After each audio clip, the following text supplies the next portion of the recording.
नमस्कार. ॲग्रोनमध्ये आपल्या सगळ्यांचं पुन्हा एकदा स्वागत. सध्या सगळीकडे निवडणुकीचं वातावरण आहे, परंतु शेतकऱ्यांमध्ये सध्या नाराजी दिसून येते, ते म्हणजे कापूस आणि सोयाबीनच्या भावावरून. सोयाबीनचे भाव हमीभावापेक्षा किमान 500 ते 700 रुपयांनी कमी आहे. गेल्या अनेक वर्षातील नीचांकी भावाचा टप्पा सोयाबीननं गाठलाय. कापसामध्ये देखील सध्या 6,500 पासून भाव मिळतोय. म्हणजे हमीभावापेक्षा किमान 1000 रुपयांपर्यंत शेतकऱ्यांना कमी भाव मिळतोय. मग नेमकं ह्या परिस्थितीमध्ये शेतकऱ्यांमध्ये हा प्रश्न निर्माण झाला. अनेक शेतकरी हे विचारतायत, की यंदा काय होणार? गेल्या वर्षाप्रमाणे सोयाबीनचे भाव नंतरच्या टप्प्यात देखील कमी होतील का? कापसाचे भाव देखील कमी होतील का? की आम्ही थांबावं? आम्ही थांबल्यानंतर आम्हाला चांगले रेट मिळतील का? ह्या सगळ्या प्रश्नांची उत्तरं आज आपण जाणून घेणार आहोत आणि आपल्या सगळ्या प्रश्नांची उत्तरं देण्यासाठी आज आपल्यासोबत आहेत शेतीमाल बाजार विश्लेषक दिनेश सोमाने सर. सर, आपका स्वागत आहे ॲग्रोन में. पहिला प्रश्न हाच आहे, गेल्या वर्षी शेतकरी थांबले होते, कापूस ठेवला होता, सोयाबीन ठेवलं होतं, पण दोन्ही मालाचे भाव कमी झाले होते. यंदा शेतकऱ्यांनी थांबावं का? आपण एक एक कमोडिटी घेऊ. सुरुवात करूयात कापसापासून. कापूस उत्पादकांनी यंदा थांबावं का? नमस्कार अनिल, मैं आपके सारे प्रश्न सिर्फ हिंदी में जवाब दूंगा, थोड़ा ज्यादा क्लैरिटी से मैं दे पाता हूँ इसलिए हिंदी बोलना चाहूंगा। जी सर। जिस कमोडिटी में अगर अत्यधिक तेजी आ जाती है, जैसे कपास 12,000 के रेट हो गए थे, सोयाबीन 10,000 के रेट हो गए थे, तो नॉर्मली ऐसे कमोडिटी में अगले 2 या 2.5 साल तक के तेजी आने की संभावना बहुत कम होती है। और यही हमने कॉटन में देखा, ये हमने सोयाबीन में देखा। इनके अलावा जो अन्य कमोडिटीज होती है, जैसे अगर आप जीरा देख लो या हल्दी देख लो या कोकोआ देख लो, ये कोई भी कमोडिटी में अगर एक बड़ी तेजी आती है, प्राइजेस जो बॉटम रेट से वहां से अगर 3 गुना हो जाती है, तो उस कमोडिटी में अगले 2 या 3 साल तेजी नहीं आती। और यही हमने कपास में देखा, 12,000 होने के बाद में निरंतर घट घट के ये 7,000 के लेवल पर आ गया है। सोयाबीन तो जो 10,000 से पार चली गई थी, वो दोबारा 4200, 4500, 4700 के लेवल पर आ गई। तो 2 साल जो होल्ड किया, वो तो होल्ड करने का समय नहीं था, लेकिन ये साल थोड़ा सा अनुकूल है। मुझे लगता है एग्री कमोडिटीज के लिए ये साल थोड़ा सा बेहतर साबित हो सकता है, खास करके कपास के लिए और सोयाबीन के लिए। मुझे लगता है जो करंट मौजूदा स्तर चल रही है, ऑलमोस्ट बॉटम रेट्स है, इन लेवल्स पर बेचने की सलाह मेरी बिल्कुल नहीं है। आने वाले समय कम से कम दिसंबर जनवरी तक वेट करें, इन भाव से बेहतर भाव आपको निश्चित तौर से मिल सकते हैं। जी सर. सर, आता आपण कापसाचं थोडंसं सविस्तर जाऊयात. कापूस उत्पादक सध्या बाजारामध्ये कापसाला भाव एक 6,500 7,000 रुपयांचा मिळतोय. तर कापूस उत्पादकांनी थांबावं का आणि कधीपर्यंत थांबावं? रेट कधीपासून आपल्याला वाढलेले दिसू शकतात? बिल्कुल अनिल, अभी जो रेट्स आप जो 6,500 और 7,000 के रेट कह रहे हो, इसमें मॉइस्चर कंटेंट थोड़ा ज्यादा है, इसलिए शायद इनके भाव कम है। जैसी थोड़ी सी धूप खिलेगी और मुझे लगता है कि सूखा कॉटन आना शुरू हो जाएगा, ये भाव 7400 से 7300 के लेवल्स हो जाएंगे। मैं अभी रिसेंटली जब दिवाली की छुट्टियां थी, अपने गांव का सर्वे किया था। मेरे गांव में चौटा बाजार करके जगह है अकोला डिस्ट्रिक्ट में, और रेल मेरी गांव है। वहां पर 1270 हेक्टेयर की सोइंग होती है और 99% सिर्फ कॉटन की सोइंग होती है, तो मेरा सैंपल सर्वे उसी का रहता है। वहां पर मैंने देखा था कि कपास की जो ईल्ड है, पिछले साल जो 14 क्विंटल 15 क्विंटल पर एकड़ होती थी, वो घटकर मात्र 8 या 9 क्विंटल हो गई है। बहुत ज्यादा बारिश होने के कारण वहां पर जो है फसल में ईल्ड लॉसेस बहुत ज्यादा हुई है, और पिंक बॉल वर्म का थोड़ा सा वो डैमेज भी आने के पूरी चांसेस है। तो पिछले साल के मुझे लगता है कि ईल्ड बहुत ज्यादा कम है। ओवरऑल अगर हम इंडिया का सिनेरियो देखें, तो लास्ट ईयर 123 या 124 लाख हेक्टेयर में सोई हुई थी कपास की, इस साल मात्र 113 लाख हेक्टेयर में हुई है, करीब करीब 9% कम है। और ईल्ड लॉसेज मुझे लगता है 15 से 20% की बिल्कुल होनी चाहिए। जो हमारे यहाँ 2017-18 में 370 लाख गांठ की फसल हुआ करती थी, इस साल मात्र 300 लाख गांठ सिमट कर हो गई है। एक्सपोर्ट की बात अगर हम करें तो नॉर्मली 18 लाख, एक्सपोर्ट की बात हम करें तो 28 लाख से 30 लाख गांठ नॉर्मली एक्सपोर्ट होती है। इंपोर्ट हमारे यहाँ 15 लाख से 20 लाख गांठ होती है। तो ओवरऑल मुझे लगता है कि बैलेंस शीट इस साल के अंत तक थोड़ी सी टाइट रहने की पूरी संभावना है, और दिसंबर जनवरी के बाद हमें शॉर्टेज फील होना शुरू हो सकता है। तो मुझे लगता है कि मौजूदा जो स्तर है कपास के एकदम बॉटम रेट है, इन रेट पर थोड़ा सा होल्ड करना चाहिए। आने वाले समय में 7800 या 8,000 के लेवल्स हमें बिल्कुल देखने मिल सकते हैं। और हो सकता है अगर एक्सपोर्ट डिमांड थोड़ी सी खुलकर आती है, जो अराजकता पूरे वर्ल्ड में फैली है, जहां पर हर जगह वॉर हो रहे हैं, अगर वॉर की सिचुएशन थोड़ी नॉर्मलाइज होती है, तो एक्सपोर्ट अधिक मात्रा में होने की पूरी संभावनाएं भी है, और उससे हमारे यहाँ प्राइसेस में वृद्धि होने की पूरी संभावना बनती है। तो मेरी यह सलाह है, कम से कम 8,000 के रेट आपको देखने मिल सकते हैं, उस रेट पर आप डिस्पोज कर सकते हैं। हा, तुम्ही आता सांगितलं, पण परत एकदा विचारतो की कोणत्या महिन्यापर्यंत? कारण शेतकऱ्यांचा प्रश्न असतो की ठीक आहे, पुढे रेट वाढू शकतात, पण आम्ही किती दिवस थांबायचं, किती महिने थांबायचं? मला नक्की वाटते की फरवरीपर्यंत आपल्याला थांबायला हवंय। फरवरीपर्यंत मला वाटते की शॉर्टेज फील होणार आणि नंतर आपले भाव नक्की जास्त मिळू शकतात। ओके. आता sir, cotton association of India CAI न आपला पहिला अंदाज जाहीर केला होता. आता त्यांचा सुधारित अंदाज या 15 तारखेनंतर येईलच.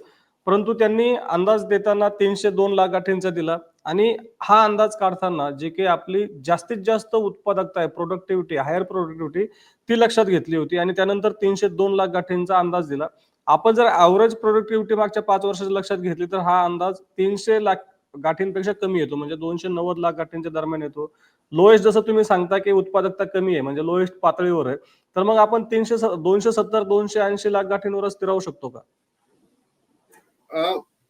मैं अनिल उसका एग्जैक्ट फिगर तो ये नहीं बता पाऊंगा, लेकिन मैं इतना निश्चित तौर से कह सकता हूँ कि जब बरसातें चाहिए थी तब बरसातें हुई नहीं है, और जब बरसातें नहीं चाहिए थी बहुत ज्यादा बरसातें हुई है। इसी के चलते जो झाड़, जो पौधा होता है पराठी का, कपास का, उसकी हाइट थोड़ी सी कम हो गई है, और हाइट कम होने से उसको जो बोंडी लगती है, या जो हम कहेंगे उसको उसका जो फ्रूट लगता है वो कम लगा है। तो इसी के चक्कर में यील्ड लॉसेज जो है ये बहुत ज्यादा होने की संभावना है।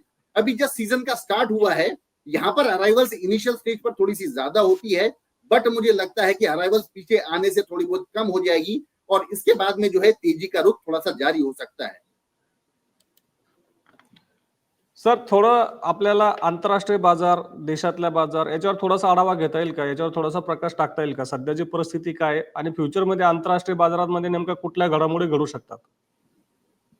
बिल्कुल, वहां की अगर इंटरनेशनल आइस कॉटन अगर हम देखते तो $70 पर चिपक कर बैठ गया है, मतलब कई समय हो गया है, ये नीचे में 68 जाता है, ऊपर में 71 जाता है, और वहां पर एक रेंज बाउंड एक्टिविटी है, मार्केट में बहुत ज्यादा मूवमेंट या वोलेटिलिटी नहीं है।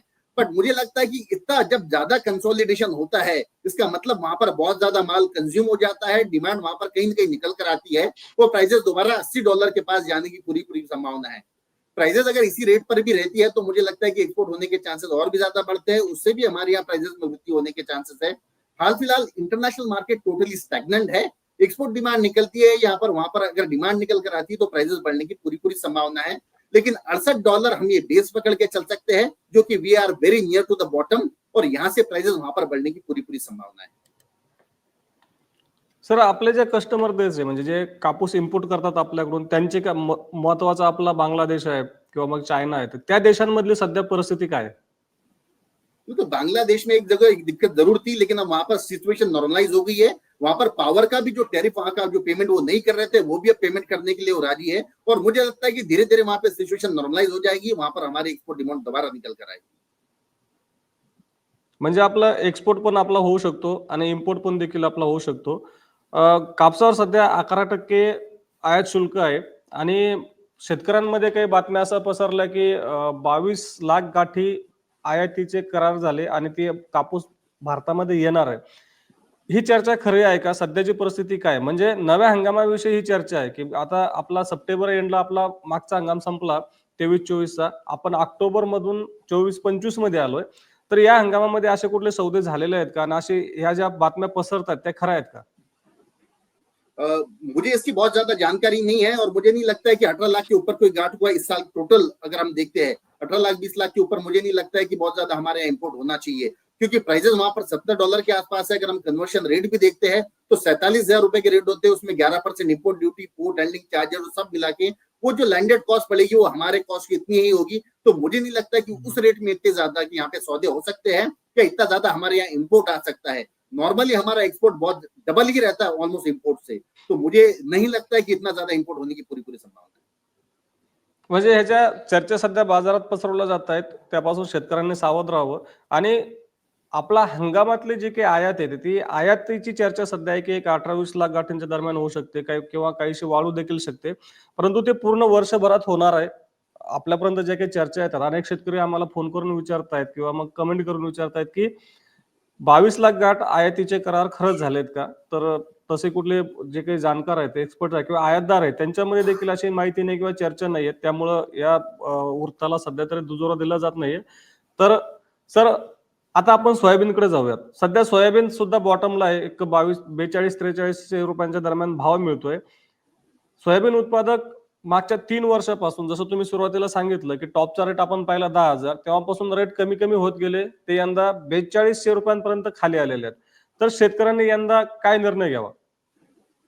बिल्कुल अनिल, एमएसपी अगर देखते हैं हम सोयाबीन की तो नियर अबाउट 4900 के आसपास की एमएसपी है उसकी। काफले जो प्राइजेस चल रही है बहुत ज्यादा कम चल रही है, बहुत ज्यादा नीचे के लेवल पर चल रही है। रीजन ये है कि जो एस्टिमेट्स आ रहे हैं 125 लाख टन का हमारे यहाँ प्रोडक्शन होने की संभावना बता रहे हैं। 118 लाख हेक्टर में सोइंग हुई थी, 1% सोइंग ज्यादा हुई थी, और बारिश अच्छे होने से, मॉइस्चर ज्यादा होने से थोड़ी यील्ड भी बढ़कर आने की बात बता रहे हैं। लेकिन मुझे ऐसा लगता है कि जितनी ये प्रोडक्शन की बातें आ रही है, मुझे लगता है इसमें कम से कम 10 लाख टन कम जरूर आएगा। 115 से 110 के आसपास में प्रोडक्शन सिमट जाएगा, क्योंकि जो पीछे से उतारा आता है, जो यील्ड आती है, वो लॉसेस देखते नहीं है। जो मॉइस्चर देखकर हम एस्टिमेट करते हैं उसमें निश्चित तौर से कम आता है। बट हमें ये बात भी और देखनी है कि पिछले साल हमारे यहाँ 21 लाख टन सोया मिल का एक्सपोर्ट हुआ था, जो कि काफी अच्छा था। इसके बावजूद कि बाहर बहुत ज्यादा अराजकताएं थी, वहां पर बहुत ज्यादा वॉर लाइक सिचुएशन थी, हमारे यहाँ जहाँ से एक्सपोर्ट होती है चीजें, वहां पर सिचुएशन नॉर्मलाइज नहीं थी। इसके बावजूद 21 लाख टन हमारे यहाँ से एक्सपोर्ट हुआ था सोया मिल। आने वाला समय एक्सपोर्ट के लिए और भी अच्छा साबित हो सकता है। साथ ही साथ अगर हम सीबोर्ड के रेट देखते हैं तो $950 जो रेट है सीबोर्ड सोयाबीन का, मुझे लगता है वो बॉटम रहेगा इस साल का। $1300 वहां पर होने की पूरी संभावनाएं लगती है। साथ ही साथ पिछले बार ऑयल के रेट्स भी बहुत ज्यादा कम थे। हमारे यहाँ ऑयल ड्यूटी फ्री इंपोर्ट होता था, अभी हमारे यहाँ 20% की ड्यूटी लगी है, तो तेल में भी अच्छी खासी तेजी हमने देखने मिली है। सीबोर्ड सोया ऑयल जो नीचे में 38 बिक गया था, वो अभी 46 से 48 के आसपास चल रहा है। आने वाले समय में अगर मैं टेक्निकली कहूंगा तो ये $56 तक के जाने की पूरी संभावना है। अगर हम बुर्सा मलेशियन डेरिवेटिव एक्सचेंज देखते हैं, जहां पर पाम ऑयल का ट्रेड चलता है बड़ी मात्रा में, वो नीचे में 3800 बिक गया था। रिंगिट पर टन का सौदा होता है, वो 3800 बिक के अभी वो 4445 के आसपास के रेट है। ये भी मुझे आने वाले समय में 5200 से 5400 के रेट लगते हैं। तो तेल में एक बड़ी तेजी आने की संभावना है, और ये सोया सीड को निश्चित तौर से सपोर्ट करेगा। वहां पर सोया मिल में भी अच्छी डिमांड है। मुझे लगता है सोया मिल की प्राइस अगर बढ़ती है तो सोयाबीन को निश्चित तौर से सपोर्ट करेगी। मौजूदा जो स्तर, जो रेट है, मुझे लगता है ये एकदम बॉटम रेट है। आने वाले समय में 5100-5200 के रेट बिल्कुल देखने मिल सकते। यासाठी आम्हाला किती महिने थांबावं लागेल? कारण आता आपला मार्च डिसेंबर जानेवारी पर्यंत, मार्च पर्यंत, मार्च तक कम से कम रुकना होगा मेरे हिसाब से। अच्छा. आता सर तुम्ही तेलाविषयी सांगता. पाम तेल, सध्या पाम तेल हे सोया तेल आणि सूर्यफूल तेलापेक्षा जास्त महाग आहे. पाम तेल आणि सूर्यफूल तेलाचं उत्पादन जागतिक पातळीवर कमी होईल असा एक अंदाज वर्तवला जातोय. तर या काळामध्ये सोयाबीन तेलासाठी सोयाबीनचं क्रशिंग खूप वाढलंय मागच्या काही महिन्यांपासून, आणि सोयाबीनचे साठे तयार झाले. सोयाबीनचा स्टॉक खूप मोठ्या प्रमाणात आंतरराष्ट्रीय बाजारात उपलब्ध आहे अशी एक चर्चा आहे, आणि त्या हा सोयाबीनचा स्टॉक उपलब्ध असल्यामुळं, म्हणजे सोयाबीन जास्त असल्यामुळे सोयाबीनचे भाव कमी आहे असं सांगितलं जातंय. पुढच्या काळामध्ये याच्यामध्ये काही बदल दिसून येईल का आपल्याला? अनिल, तेल की जो तेजी होती है वो सोयाबीन को नॉर्मली कम लागू होती है, क्योंकि अगर सोयाबीन का हम टोटल कंटेंट देखते हैं तो पूरा 18% ही उसमें से तेल निकलता है। इसलिए अगर तेल का प्रोडक्शन बहुत ज्यादा भी है तो मुझे नहीं लगता वो सोयाबीन के प्राइसेस को बहुत ज्यादा इफेक्ट करेगा। मेरा मुद्दा ये है कि शायद हमारे यहाँ से एक्सपोर्ट काफी अच्छा होगा, और साथ ही साथ डोमेस्टिक डिमांड भी काफी अच्छी रहेगी इस चीज की। और यील्ड जो है, जो प्रोडक्शन इतना जो बता रहा है, मुझे लगता है कि प्रोडक्शन में कुछ ना कुछ पोल जरूर निकल कर आएगी। ये सारे फैक्टर को हम मद्देनजर रखते हैं तो आने वाला समय मुझे लगता है एग्री कमोडिटीज खास करके कॉटन और सोयाबीन के लिए अच्छा साबित हो सकता है। प्राइसेस जो है नहीं भी बोले तो एमएसपी से ऊपर मार्केट में निश्चित तौर से बिक सकते हैं। सर शेवटचा प्रश्न, कापूस आणि सोयाबीन उत्पादकांनी यंदा आपला माल म्हणजे कापूस आणि सोयाबीन विक्रीचं नियोजन कसं करावं की त्यांना ॲव्हरेज भाव चांगला मिळेल? मुझे लगता है कपास के लिए फरवरी तक का वेट करना चाहिए। एक बार थोड़ा सा इसका जो अराइवल्स का प्रेशर है अगर कम हो जाता है तो मुझे लगता है कि कहीं ना कहीं पे मिलर जीलर्स की डिमांड इसमें से अच्छी निकल कर आएगी और इसमें प्राइसेस बढ़ने की पूरी संभावना है। अभी नवंबर, ऑलमोस्ट मिड नवंबर में हम आ गए, 2 से 2.5 महीना और आपको वेट करना है। मुझे लगता है मौजूदा स्तर से काफी अच्छे रेट्स आपको मिल सकते हैं। साथ ही साथ सोयाबीन का एक बार अराइवल प्रेशर कम हो जाता है, मॉइस्चर लेवल्स कम हो जाते हैं, तो मुझे लगता है कि सोयाबीन में भी आपको मार्च तक के अच्छे भाव बिल्कुल देखने मिल सकते हैं। मैं बुलिश हूँ इंटरनेशनल मार्केट पे। बेसिकली वहां पर जो है प्राइसेस बहुत ज्यादा कंसोलिडेट हो रही है, और वहां पे अगर ये $1300 के ऊपर आसपास आ जाता है तो मुझे लगता है कि इंडियन मार्केट में भी 5000 के ऊपर के रेट जरूर दिख सकते हैं। जी सर.